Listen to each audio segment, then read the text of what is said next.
Bienvenue sur ma chaîne YouTube, nous sommes sur LibreOffice Draw, dessin, nous sommes sur la version 7.4.4.2.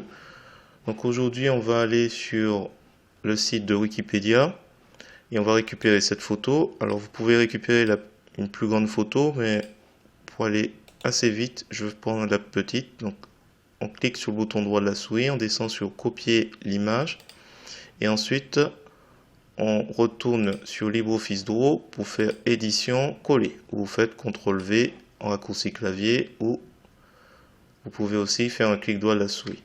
Alors avant de continuer, je vais orienter ma page dans l'autre sens. Donc je clique sur la page, un menu contextuel apparaît, je vais dans propriétés de la page et je fais une orientation paysage. On va placer lui ici. Je vais faire CTRL C, CTRL V.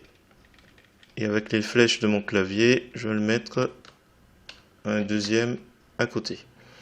Donc là, on remarque qu'il est déjà sélectionné. Je clique sur le bouton droit de la souris. Je descends sur convertir en polygone. Et là, on a une boîte de dialogue convertir en polygone qui apparaît.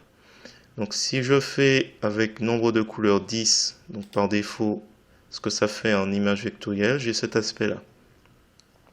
Donc à vous de voir si vous voulez un peu plus de couleurs et de détails. Voilà, vous avez ça, sachant que on a des éléments qui peuvent être moins intéressants à voir affichés. Donc l'arrière-plan est flouté, donc on a des petits. Donc il faudrait peut-être descendre comme tout à l'heure, 12, peut-être à 12. On peut essayer comme ça, tranquillement. 13, 14, 15, non. Alors on va descendre juste à 14. Ensuite, vous avez des éléments qui sont à vous de voir si vous les activez. Donc réduction de points, comme ici indiqué. Convertir l'objet sélectionné en... non, autant pour moi. Supprimer les polygones de couleur dont la taille est inférieure à la valeur en pixels que vous avez choisi. Donc si vous avez des petits éléments polygones, pour rappel, une image vectorielle, c'est un ensemble de formes géométriques. C'est ce qui permet en fait de pouvoir l'agrandir donc sans qu'on perde en qualité. Donc il faut s'imaginer des séries de formes géométriques du style triangle, des rectangles, des carrés, et donc tout ça est enregistré et ça permet d'étirer l'image. Par contre, c'est pas indiqué pour, comme à gauche là, une image de source qui est en image matricielle, à l'aide de petits pixels. Donc là, ce qu'on va faire, c'est qu'on va laisser sur 0. Je remplis pas non plus les intervalles. Donc je laisse ces paramètres par défaut et je clique sur OK. Donc une fois que vous avez fait ça, l'idée c'est de retirer ces éléments. Donc c'est une superposition de couches de couleurs. Donc ce qu'il faut faire c'est, donc je sélectionne, je vais dans affichage, barre outils, éditer les points. On a une barre outils qui apparaît ici. Donc quand je clique sur cette icône, donc point, alors, si rien n'apparaît, je vais en refaire un petit coup encore. Clique sur le bouton droit de la souris en polygone.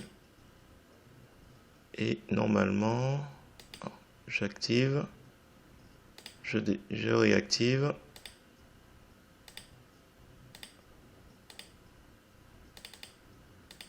Ah, voilà.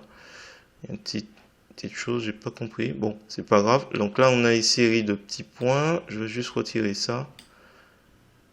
Hop. Donc là, c'est une tache blanche. On sélectionne, s'il veut bien. Hop, voilà.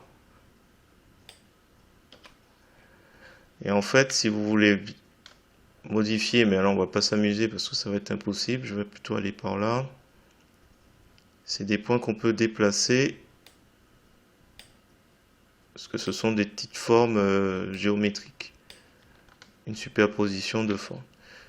Ok, bon, je vais m'arrêter là sur ce point. On va faire un clic ici, page entière. Ensuite, vous pouvez sélectionner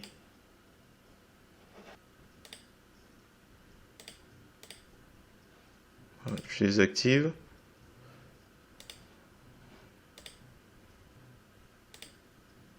Donc je sélectionne. Je vais dans Images, Exporter. Donc je n'oublie pas de cliquer sur Sélection.